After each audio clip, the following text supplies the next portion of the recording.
अस्सलाम वालेकुम नाजरीन। आज मैं आपको एक्ने क्यूर क्रीम के मुतल्लिक़ मुकम्मल मालूमात दूंगा। एक्ने क्यूर क्रीम का इस्तेमाल कैसे किया जाता है, ये किन किन अलामात पर आप इस्तेमाल कर सकते हैं, इसके साइड इफ़ेक्ट के मुतल्लिक़ और क्रीम इस्तेमाल करने के दौरान जो परहेज़ किए जाते हैं उनके बारे में भी आज आपको इस वीडियो में मुकम्मल मालूमात दूंगा। तो जो नए व्यूअर्स हैं जिन्होंने अभी तक चैनल को सब्सक्राइब नहीं किया वो चैनल को सब्सक्राइब कर लें ताकि हर आने वाली नई वीडियो का नोटिफिकेशन आपको मिल सके। तो चलिए नाजरीन शुरू करते हैं।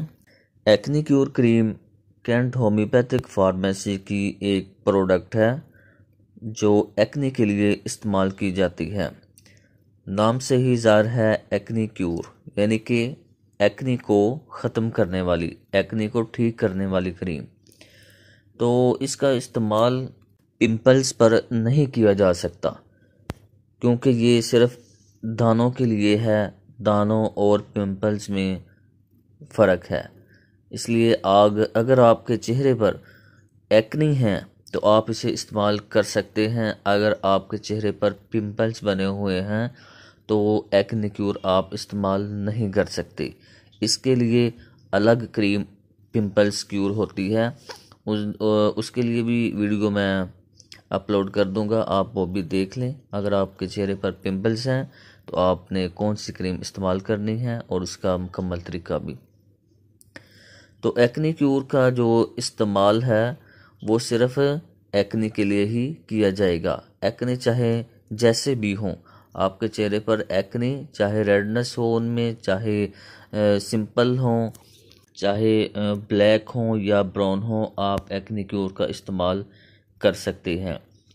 ऐसे अफराद जो स्टेरॉयड क्रीम्स का इस्तेमाल लंबे अरसे से करते आ रहे हैं, उनके चेहरे पर एक्ने बन गए हैं, तो एक्ने क्यूर थोड़ा लंबे अरसे के लिए ही इस्तेमाल करना पड़ेगी। स्टेरॉयड्स क्रीम करने वाले अफराद में ये इतनी जल्दी असर नहीं करती। यही वजह होती है कि अक्सर लोग शिकायत करते हैं कि हमने ये इस्तेमाल की है, हम ठीक नहीं हुए।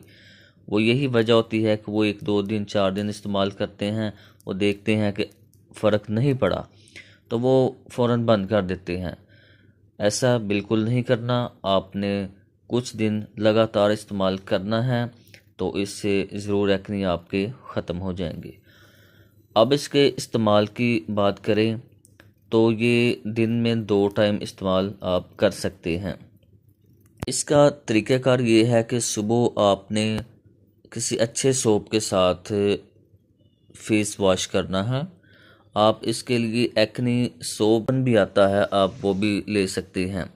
अगर आपके पास वो अवेलेबल नहीं है, अगर आप वो नहीं ख़रीद सकते तो आप कोई भी एंटीसेप्टिक साबुन लेना है। आपने कोई भी तेज़ खुशबू वाला साबुन नहीं लेना या लोकल साबुन नहीं लेना।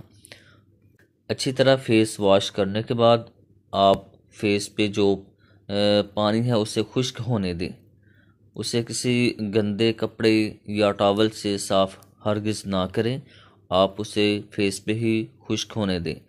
खुश्क होने के बाद आप क्रीम ऊपर अप्लाई करें और क्रीम अच्छी तरह जो है ना वो एक्ने के ऊपर लगाएं। बिल्कुल हल्की हल्की नहीं लगानी, आपने अच्छी तरह लगानी है जिससे एक्ने कवर हो जाए। इसी तरह आपने रात सोते वक्त भी ऐसे ही पहले फेस वॉश करना है और फिर क्रीम का इस्तेमाल करना है। इसके साइड इफ़ेक्ट की बात कर लेते हैं। इसके साइड इफ़ेक्ट में बाज़ दफ़ा जिन लोगों की स्किन ज़्यादा सेंसिटिव होती है उनकी फेस पे जो है ना वो रेडनेस हो जाती है। रेडनेस हो जाती है, उसमें हल्की सी जो है ना वो ख़ारिश और जलन सी फील होती है। लेकिन इसमें परेशान होने की ज़रूरत बिल्कुल नहीं है। आपने क्रीम की मिकदार को कम कर लेना है और आपने अपने सोप पे तवज्जो देनी है कि आपने जो इस्तेमाल किया है सोप वो एंटीसेप्टिक है या नहीं। एंटीसेप्टिक सोप इस्तेमाल करें और क्रीम की मिकदार कम कर लें, तो इससे जो है ना वो रिएक्शन नहीं होगा।